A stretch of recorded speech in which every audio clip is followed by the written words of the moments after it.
There was progress, and that's what you want to see. That throw on the corner to Tillman, it's a high-level play, right? He starts rolling out left. You want to get outside the pocket. You got a wide stop by Judy, then you have the corner by Tillman. You have Fannin running the crosser. But Shedeur rolls out, notices immediately, I can't get outside the pocket. Highsmith came upfield. Flipped my hips, set my base, short step, didn't overstride, didn't fall off, kept a good base, and threw a dime. I don't want them to just catch it. I want them to be able to run after the catch. I got to give credit where credit is due, but to take it a step further, it says a lot about themselves too, because this is the end of the season. Outside of Myles Garrett, there's not really too many players on this team that have anything to play for, and they're showing up and they playing hard, and they respect this game, they respect the city, and they respect the fan base to go out here and play their ass off and get a win against our rival. It's not like they didn't wake up and didn't know who the opponent was or anything like that. So for them to be at the end of December, at the end of their season, and with everything that's been taking place, to just show up, man, to play hard and come away with a victory, it's a good Sunday. A strong showing by Shedeur Sanders against the Steelers on Sunday wouldn't just be encouraging, it could be career-altering. This is not another box on a schedule for a season already written off. This is a live, high-pressure audition that could reshape the Cleveland Browns' future and decide where this franchise is headed for the next decade. Shedeur is stepping into the most important 2-week stretch of his entire professional life right now. He has 2 starts left to convince the Browns that spending one, or even both, of their upcoming draft picks on a quarterback would be a mistake. The stakes couldn't be higher, the microscope couldn't be sharper, and every throw will be judged in real time. And to make it even tougher, both games come against AFC North rivals. First up is a home matchup against the 9-6 Pittsburgh Steelers on Sunday, followed by a road test in Cincinnati next week against the 5-10 Bengals. These are not soft matchups designed to pad stats. These are real NFL defenses playing for playoff positioning, pride, and dominance in the division. These are the games that define franchise quarterbacks. This is where young signal callers prove they can stand toe-to-toe with the best at their position and not blink. According to Mary Kay Cabot of Cleveland.com, Sanders showed real progress in the Browns' 23-20 loss to the Bills.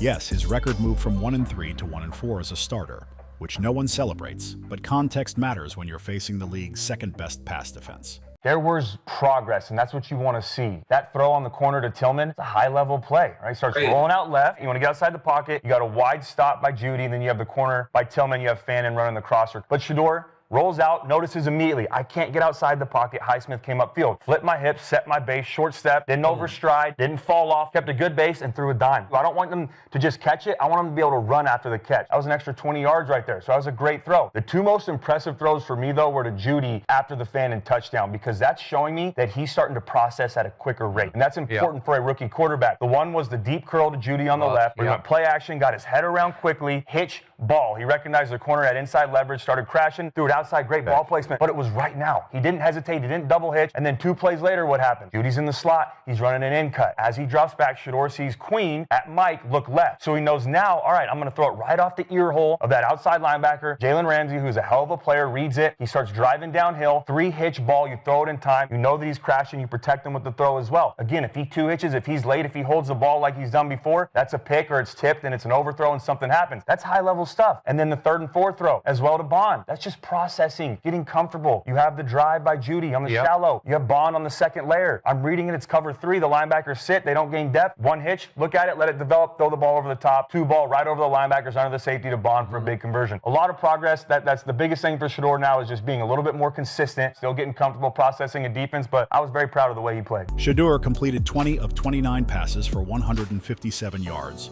threw 1 touchdown, and had 2 interceptions. He also led the Browns in rushing with 49 yards against the league's 30th ranked run defense, flashing that dual threat ability and showing he's willing to take off when protection breaks down. He was sacked twice, once on a crucial 4th down play and again late in the 4th quarter with the game hanging in the balance. That 4th quarter sack is going to be replayed non-stop by film critics and analysts hunting for reasons to question Shedeur's readiness. But let's be real about what actually happened. The offensive line collapsed immediately. The play design didn't give him viable options, and there was no time for anything to develop. Still, the narrative will somehow turn into Shedeur failed in the clutch, instead of acknowledging the breakdowns happening all around him. Now, let's talk about what Sunday against the Steelers truly represents. This isn't just another rivalry game. It's not just about wrecking a playoff push.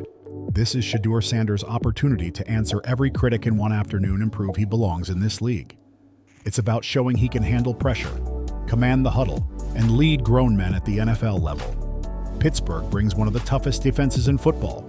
They're disciplined, physical, and they don't hand out easy lessons to young quarterbacks. If Shedeur goes out there, manages the game, protects the football, and delivers scoring drives when they matter, the Browns' front office will have undeniable evidence on tape. Evidence that this young quarterback can compete against elite talent and stay composed when everything is on the line. That kind of performance forces organizations to pause and rethink everything. And here's the reality. Cleveland is sitting in a rare draft position. 2 first-round picks means leverage, flexibility, and options. If they believe Shedeur is their guy, they can build around him. If they're unsure, they can pivot. But a strong finish from Sanders could completely change how this draft board looks from the inside out. If Shedeur Sanders plays well over these final 2 games, make no mistake, the power shifts completely into his hands. The future of this franchise could hinge on what he puts on tape over the next 2 weeks. That's what makes this situation so fascinating. The gap between Shedeur's stats and his win-loss record tells a much bigger story than the standings ever will. On paper, 1 win in 4 starts looks ugly. But anyone who's actually watched these games knows Shedeur is not the reason Cleveland is losing. Injuries have wrecked the offensive line, protection has been inconsistent at best, and the play calling hasn't done him many favors. Add in a defense that struggles to get stops when it matters most, and you start to understand the uphill battle he's facing every snap. Despite all of that, Shedeur has flashed real upside. Against Buffalo's elite defense, he completed nearly 70% of his passes against the second-best pass defense in the league. That's not random. That's not luck. That's the mark of a quarterback who can read coverages, process fast, and deliver accurate throws under pressure. Yes, he threw 2 interceptions, but context matters. Were those throws into tight windows because receivers weren't separating? Were they the result of constant pressure forcing rush decisions? Or were they true judgment errors? The box score won't tell you that story. Film study will. The 49 rushing yards stand out even more when you dig deeper. That production shows Shedeur isn't just mobile. He's decisive with his legs. In today's NFL, quarterbacks who can threaten defenses both through the air and on the ground are extremely valuable. That dual threat forces defenders to hesitate, and that hesitation opens throwing lanes. When projecting Shedeur's long-term ceiling, his mobility cannot be overlooked. Heading into the Steelers game, his biggest concern is protection. He was sacked twice by Buffalo, and Pittsburgh's pass rush is even more aggressive and disciplined. The Steelers thrive on collapsing pockets and forcing quarterbacks into rush throws. If Cleveland's offensive line doesn't hold up, Sunday could get uncomfortable fast. But this is where Shedeur's mental toughness and preparation come into play. He'll need to adjust on the fly. Quick releases, smart play action, and using his legs when the pocket caves in. One of the most impressive parts of Shedeur's development is how comfortably he's running the offense as a rookie. He's calling out protections at the line, reading defensive alignments, checking into better plays, and communicating clearly with his receivers. Those are advanced responsibilities for any quarterback, let alone a young one under constant pressure. These details don't always show up in box scores, but they matter a lot. They're the foundation of long-term success at the position. And the fact that Shedeur is handling all of this while fighting to prove himself every week speaks volumes. Comparisons to other rookie quarterbacks from his draft class keep popping up. How does he stack up against players taken ahead of him? Given the circumstances, he's been right there, and in some cases better. He's working with less talent around him, less stability on the sideline, and far more organizational challenges. Yet his completion rate, decision-making, and overall production are right in line with quarterbacks drafted much higher. That's not nothing. Sunday against Pittsburgh is a chance for Shedeur to separate himself from the pack. If he can challenge that defense and keep the game competitive, or even steal a win, the league will notice. Decision-makers across the NFL pay close attention to how young quarterbacks perform in big moments against strong teams. I did want to draft him with a number 2 pick. Guys, I just thought he was a better quarterback prospect than Dylan Gabriel, which bears fruit every time we watched either one of those guys play. Right. And now I'm rooting for him because he's a starting quarterback of the Cleveland Browns, and he shows promise every single week. Yeah. So if you can't give him credit for yesterday, if you're just not going to give the kid any credit, you're telling on yourself. And we should be talking about the ups and the downs and how, like, for myself, I want him to be more consistent. I think the highs are very high. I think the lows have been low. I want him to be more consistent. But here's what I've discovered, okay, Nick? Like, what I've discovered in this town, in this city, and rightfully so, it's been an absolute Congo line have suck when it comes to the quarterback spot for 25 years. I don't think you're smart or clever or creative if your instant or your reaction for 20 years has been, I'll just say bad things about the Browns quarterback until one of them proves me wrong. And until this point, I've never been proven wrong. So I just keep going down this road. When Cleveland's front office evaluates the quarterback position this offseason, they won't be able to ignore quality tape against Pittsburgh. A win would be huge. But with Cleveland's limited roster and Pittsburgh's strength, that may be asking a lot. What truly matters is continued growth in the moments that count. Ball security is non-negotiable. Ball security is a massive factor in this matchup, and it becomes a huge positive if Shedeur Sanders can protect the football and avoid gifting Pittsburgh short fields. Against a defense like the Steelers, every mistake gets punished fast. Converting third downs is just as critical. Pittsburgh thrives in third down situations, so if Shedeur can extend drives against an elite unit, that sends a loud message that he can deliver when the pressure is highest. If he can also generate explosive plays, that's even bigger. That's how he proves he's more than just a game manager. That's how he shows defenses they can't sit back and play it safe. Taking calculated shots downfield forces defenders to respect his arm and opens everything else up. And maybe most important of all, staying calm, no matter how the game swings, will highlight the mental toughness every franchise quarterback must have. The offensive game plan will play a major role in whether this works or not. Kevin Stefanski has to put Shedeur in positions to succeed. That means quick passing concepts to neutralize the pass rush, smart play action to slow defenders down, and design quarterback runs to stretch the defense horizontally. Pittsburgh can't be allowed to tee off snap after snap. That also means giving Shedeur options on every play. He needs answers built into the scheme so he's not forced into bad decisions. If adjustments aren't made when things stall, that's on coaching, not the quarterback.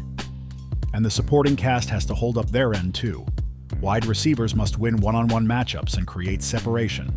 The tight ends need to be reliable safety valves over the middle. The running backs must move the chains on the ground to keep the defense honest and help with pass protection. This is a team game, and Shedeur can't carry it alone. Everyone around him has to execute for this offense to function. The chess match against Pittsburgh's secondary will be fascinating to watch. The Steelers love mixing zone coverages to bait young quarterbacks into mistakes. Shedeur will need to consistently show that he can diagnose zone looks, identify soft spots, and fire accurate throws into tight windows. This is where his football IQ and preparation really come into play. If he can recognize what Pittsburgh is doing pre-snap and adjust quickly, he can have success. But the biggest challenge remains the pass rush. Pittsburgh's defensive front is loaded with game wreckers who can change everything in a heartbeat. TJ Watt is one of the most disruptive defenders in football, and Cameron Hayward still brings serious power inside. With Cleveland's offensive line already banged up and inconsistent, this is a massive stress test. Shedeur needs a fast internal clock, knowing when to throw it away instead of forcing something dangerous. Unnecessary sacks, especially on third down, could completely derail Cleveland's chances. And the mental side of this game cannot be ignored. This is a heated rivalry, a hostile environment, and a moment that could shape Shedeur's professional future. He can't play scared, and he definitely can't play cautious. Franchise quarterbacks don't shrink when pressure shows up. They lean into it. They thrive in chaos. They welcome big moments, and they do their best work when everything is on the line. This is Shedeur Sanders' opportunity to prove that he's wired that way. Yes, the second game next week against Cincinnati matters too, but let's be honest. Sunday against Pittsburgh is the bigger test. The opponent is stronger, the defense is tougher, and the margin for error is smaller. That's why this matchup carries more weight. Cincinnati is fighting for its playoff life and has a dangerous offense, but defensively they're not on Pittsburgh's level. If Shedeur can handle the Steelers, the Bengals game becomes a chance to stack momentum and close the season with confidence. From a front office standpoint, that's exactly what Cleveland needs. The Browns are desperate for clarity over these final two games. The worst possible outcome is staying stuck in the middle. Games that aren't bad enough to force you to move on, but aren't good enough to convince you he's the guy. That's organizational limbo. They need a clear answer before the draft and free agency hit. If Shedeur plays well over these last two games, everything shifts fast. Instead of hunting for a replacement, Cleveland can focus on building around him.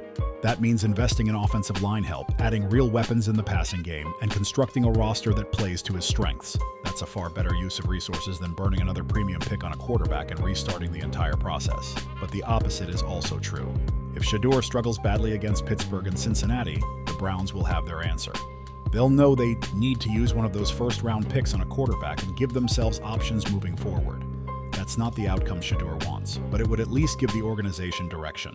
That's what makes sports so compelling. Nothing is guaranteed. Shedeur Sanders has the ball in his hands in every sense of the phrase. What he does with this opportunity over the next 2 weeks could shape his career and possibly the Browns' future for years. The stage is set. The opponent is elite. The risk couldn't be higher. The lights are as bright as they get. Now is the moment for Shedeur to show exactly who he is when pressure hits and excuses disappear. This is what being a franchise quarterback is really about. It's performing in meaningful games against strong teams when your future is on the line. It's elevating when your teammates need you most. It's making the throws that have to be made and avoiding the mistakes that flip games the wrong way. Shedeur has already flashed leadership, toughness, and confidence in a short span. Now he gets the biggest stage of his young career on Sunday against the Steelers. So here's the real question everyone in Cleveland is wrestling with right now. Should the Browns draft a quarterback no matter what Shedeur Sanders does, or should they fully commit and build around him if he finishes strong? There are real arguments on both sides, and that's what makes this debate so intense. Browns fans are split, and this decision could define the franchise for years. If you found this breakdown useful and engaging, hit that like button right now. It helps the conversation grow and lets us keep diving deeper into what's really happening behind the scenes. If you're not subscribed yet, make sure you subscribe to the channel. We're going to keep tracking Shedeur Sanders' journey step by step and breaking down everything that matters in the Browns quarterback situation as it evolves. Turn on notifications so you don't miss any updates, because these next 2 weeks are massive for Cleveland's future. Share this video with every Browns fan you know. This is a conversation that needs to happen across the entire fan base. These final 2 games are going to expose the truth one way or another. We're about to find out if Shedeur Sanders is the quarterback this team has been searching for, or if Cleveland has no choice but to keep looking. The story really starts to come together Sunday against Pittsburgh, and his performance in that game will be talked about all offseason and possibly for the rest of his career. This is his moment. This is his opportunity. The entire football world is watching to see what he does when it counts the most. Now let's see if Shedeur Sanders is ready to rise to the occasion under the brightest lights.